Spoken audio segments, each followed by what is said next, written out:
Good morning and welcome dear students.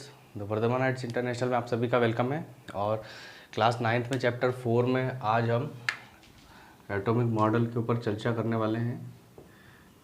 और इसके previous lecture में हमने Rutherford alpha particle scattering experiment के बारे में समझा था, जिसमें हमने ये देखा था कि जो रदरफोर्ड थे उन्हें ही फादर ऑफ न्यूक्लियस कहा जाता है, क्योंकि उन्होंने सबसे पहले न्यूक्लियस के बारे में बताया था।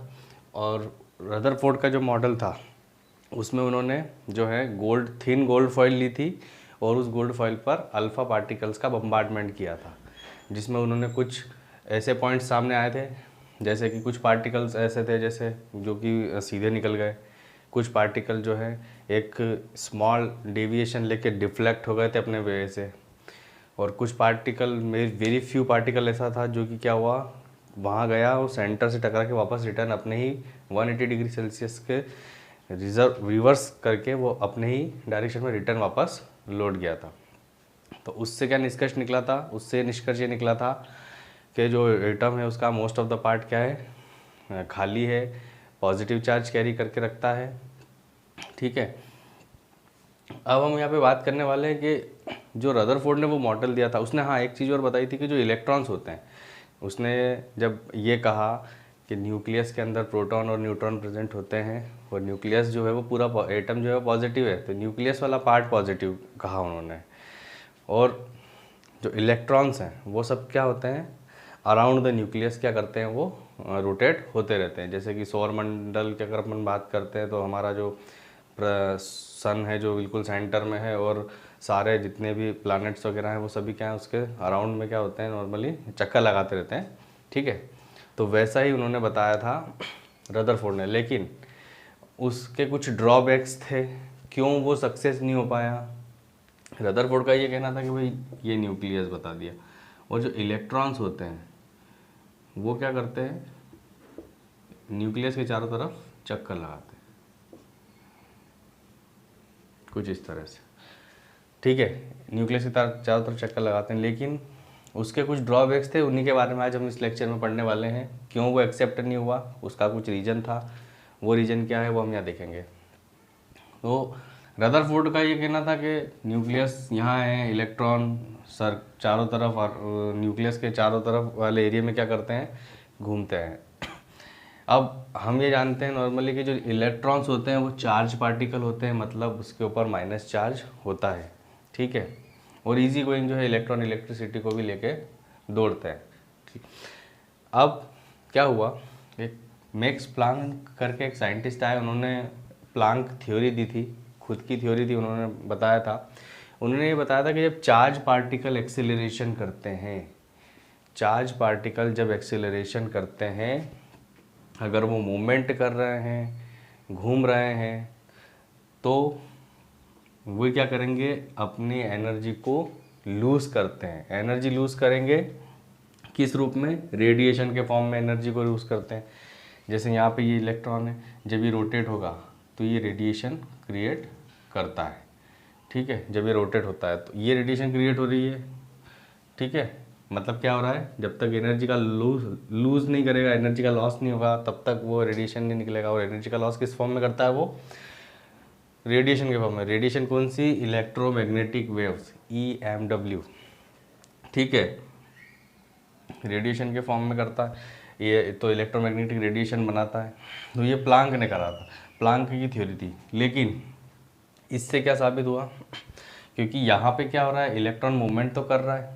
ठीक है, तो वेलोसिटी चेंज, यहाँ पे वेलोसिटी कांस्टेंट नहीं है, वेलोसिटी क्या हो रही है, चेंज हो रही है। कैसे हो रही है, जैसे अब देखो डायरेक्ट, क्योंकि वेलोसिटी कब चेंज होगी, जब डायरेक्शन चेंज होती है। तो अब देखो इलेक्ट्रॉन अगर घूमेगा तो हर बार इसकी डायरेक्शन क्या होगी, चेंज होगी। यहाँ से घूमेगा तो हर बार क्या डायरेक्शन में चेंज हो रहा है। इसका मतलब क्या हुआ कि जो वेलोसिटी है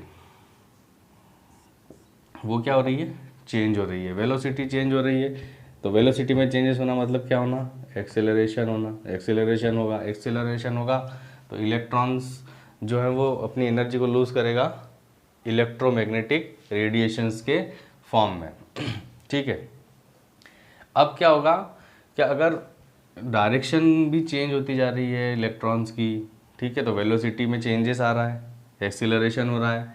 ठीक, तो इस कारण से उन्होंने क्या बताया कि जब इलेक्ट्रॉन अगर इस तरह से घूमता रहेगा, एनर्जी को लूज़ करता रहेगा तो पहले वो यहाँ आया, फिर इस तरह से एनर्जी को लूज़ करते करते करते करते करते करते करते करते करते वो कहाँ चला जाएगा, इस न्यूक्लियस के अंदर चला जाएगा।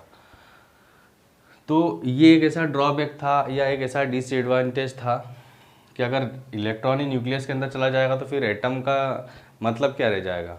ठीक है, तो प्लांक थ्योरी को जो है रदरफोर्ड का जो एटॉमिक मॉडल था वो पूरी तरीके से एक्सप्लेन नहीं कर पाया था, उसका अकॉर्डिंगली वर्क नहीं हो पा रहा था, क्योंकि अगर इलेक्ट्रॉन चारों तरफ चक्कर लगाएंगे तब उस कंडीशन में घूम तो रहा है लेकिन एनर्जी रेडिएशन के फॉर्म में दे रहा है, एक्सीलरेशन हो रहा है। अगर वो रेडिएशन देता रहेगा, एनर्जी का लॉस होता रहेगा, तो वो जैसे जैसे एनर्जी लॉस होता जाएगा वैसे वैसे वो क्या करता जाएगा, न्यूक्लियस के पास आता जाएगा। और चार्ज पार्टिकल है, नेगेटिव चार्ज है, इधर पॉजिटिव चार्ज है, तो अट्रैक्शन ऐसे ही बढ़ जाता है। ठीक है, तो इस बात का ध्यान रखना है कि जो रदरफोर्ड थे उन्होंने जो अल्फ़ा पार्टिकल स्कैटरिंग मॉडल दिया था वो कुछ हद तक तो सही था, लेकिन मैक्स प्लांक जो साइंटिस्ट थे उन्होंने अपनी एक थ्योरी दी थी कि इलेक्ट्रॉन जो है वो एक्सीलरेशन करते हैं, मूवमेंट करते हैं, उनकी वेलोसिटी में चेंज आता रहता है। ठीक है, अगर इलेक्ट्रॉन वेलोसिटी में चेंज आ रहा है, एक्सीलरेशन प्रोसेस हो रही है। एक्सीलरेशन प्रोसेस का मतलब क्या हुआ कि एनर्जी का लॉस होना, इलेक्ट्रॉन अपनी एनर्जी को लूज़ कर रहे हैं। लूज़ करने के बाद, और किस फॉर्म में लूज़ कर रहे हैं, रेडिएशंस के फॉर्म में। रेडिएशंस भी किस टाइप की, इलेक्ट्रोमैग्नेटिक वेव्स। ठीक है, उस फॉर्म में एनर्जी को क्या कर रहे हैं, वो लूज़ कर रहे हैं। तो प्लांक थ्योरी को एक्सप्लेन ना कर पाने के कारण रदरफोर्ड का ये जो मॉडल था, अल्फा स्कैटरिंग मॉडल, ये क्या हो गया, पूरी तरीके से फ्लॉप रहा। मतलब ओरिजिन में इतना नहीं रह पाया जितना कि अभी करंट वाला जो स्टेटस या करंट स्टेटस की अगर बात करें तो उसमें जो एटम है उससे कंपेयर करने पर थोड़ा सा डिफरेंट है ये है ना। इसी कारण से ये जो है ज़्यादा समय तक नहीं चला। आई होप आपको रदरफोर्ड का ड्रॉबैक समझ में आया होगा। इसके बाद हम अगला जो मॉडल है नील्स बोर का, उसके बारे में चर्चा करेंगे। हमें केवल ये ध्यान रखना है क्लास 9th में इतना ज़्यादा डीपली इसे नहीं पढ़ना है। हालांकि अगर इसे पढ़ने जाएंगे तो काफ़ी समय लगता है, 15 से 20 दिन की क्लास होगी जब जाके ये मॉडल जो है पूरी तरह से एक्सप्लेन होता है। तो अभी हमें केवल दिमाग में ही रखना है कि मैक्स प्लांक की थ्योरी को एक्सप्लेन न कर पाने के कारण जो रदरफोर्ड का जो मॉडल था वो पूरी तरीके से ड्रॉबैक में चला गया और उसके एडवांटेज नहीं मिल पाए, इसीलिए ये थोड़ा सा फ्लॉप रहा। आई होप आपको ये वीडियो समझ में आया होगा। Thank you very much.